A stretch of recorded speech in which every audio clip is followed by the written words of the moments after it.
This is good. Mm-hmm. What is it? It's lemonade, and it's cherry moonshine. All right. The movie. We're not going to spoil anything because we're like some of the first people that saw it, okay? We're seeing it the second day it just came out. Well, basically, what you get from the trailer is Winona Ryder, Lydia, is a mom now. She has a daughter. And her daughter's gothic and weird, kind of like how her mom was when she was younger. Beetlejuice does end up coming back. I'm not going to tell you how or why, because I don't want to spoil it. But he does end up coming back. And basically, what you can tell from the trailer, Lydia is teaming up with Beetlejuice to save her daughter. First of all, we gotta be honest. They made Lydia stupid. Ditzy. Yeah, they made her kind of ditzy. They made her a basket case, pill popping, eccentric, crazy dumbass. Mm-hmm. That was manipulated. Basically, they made her like her stepmom, Delia. I mean, I think they took away an aspect that we loved about Lydia. What did you love about Lydia in the first one? I love that she was the smartest one. She was very level-headed, but she was also open-minded. Lydia is still open-minded. Adult Lydia, her job is basically she's a TV host, a paranormal TV host. I don't think it's too bad to say that. As a matter of fact, I think that's in the summary.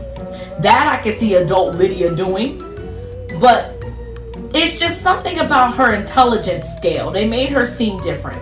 And another thing I didn't like, me, being into fashion and stuff, even though I like that they kept her gothic, the bang and the clothes, she's wearing the same thing that 16-year-old Lydia will wear.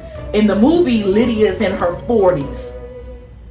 They should have changed her look up. With what she's doing, how she's this paranormal, psychic type of, TV host. Have her in a Tina Fey-esque look.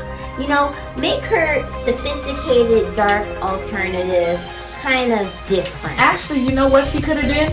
That Morticia look from the Addams Family. You know how Morticia is dark, but she's sexy. Yes. What I liked about the first version of Lydia, she was very grounded, very down to earth. She was logical. And the thing about her was the reason why she could see the ghosts, she could see the paranormal, was because she wasn't a person that would brainwash herself into not believing what she could see with her own eyes. She was an individual. She was open-minded to seeing something that she didn't understand, and therefore now she understands that she sees something. And that's why it works so well. Lydia from the first movie was very, I'm just not falling for any BS, Crazy, Hillary. And to see her get played by men, or to see her daughter be the same way, it's like, huh? To see her popping pills. That was the part that tripped me out. Yeah, and you know why? Because in the first movie, Delia was very, I need to see my psychiatrist, I need to see my doctor. And Lydia was like, I don't need a shrink. I understand what everybody else doesn't understand. Yeah. Now, Lydia is a paranormal TV host, and she's popping pills so she won't see things. But you would think after 30 plus years, she's learned how to live with seeing ghosts. She needed to be mothered by her new daughter, and that was her thing. That was her thing in the first movie. She was the mom. That was the daughter. Mm-hmm. And then they're going to give that role to Jenna Ortega all of a sudden, and it's almost like a character. Now Lydia's the crazy one. Yeah, and I didn't like that. Yeah. This current Beetlejuice was very cute. It was very fun. Mm-hmm. But every single person in this movie was an eccentric. Yeah, everybody was very. I need to go. The only one that has some sense. Connect with you. The only one that has some sense, and I'm even giving her a stretch because she was a dumbass too, was Jenna Ortega. She played Astrid. That's Lydia's daughter. Everybody was an eccentric in this movie. And the reason why I think the first movie works so well is because you had Barbara. You had the husband, Adam, who were the ones that were just super normal, even and though down they were to ghosts. earth. They were down to earth. Yeah, that's another thing. As you know, it's on the website. They're not in this movie, and the reason why is They age. according to Tim Burton, ghosts don't age, and in order to bring Barbara and Adam back, they would obviously have age because the movie is 30-something years old. They're going to have age. And there's no way to really make them look younger. You know, that would be very hard to put all that makeup or CGI on them. So that's why they're not back. Which I actually do support Tim Burton's decision on that. But they brought Michael Keaton, who is Beetlejuice, back. He aged. Even though Beetlejuice is an ugly zombie demon, you can still tell that Michael Keaton aged. But I guess they had to make an exception for that role because he's the star. And he's covered in makeup. And he's covered in makeup. But even covered in makeup, you could tell Michael Keaton got old. And another thing, he didn't have the wit of the first movie. He was funny, but he wasn't as fast. Yeah. And as like, you know what's funny? Boom. The people who were normal are now eccentric. And then the people who are eccentric are now normal. Beetlejuice was fairly calm. He wasn't as eccentric as the first movie. And then Lydia and everybody else was just all eccentric. And then Michael Keaton, Beetlejuice, he was calm. He wasn't as, you know, the Beetlejuice I know. He's funny. He's a pervert. He's disgusting. He talks loud. He's boisterous.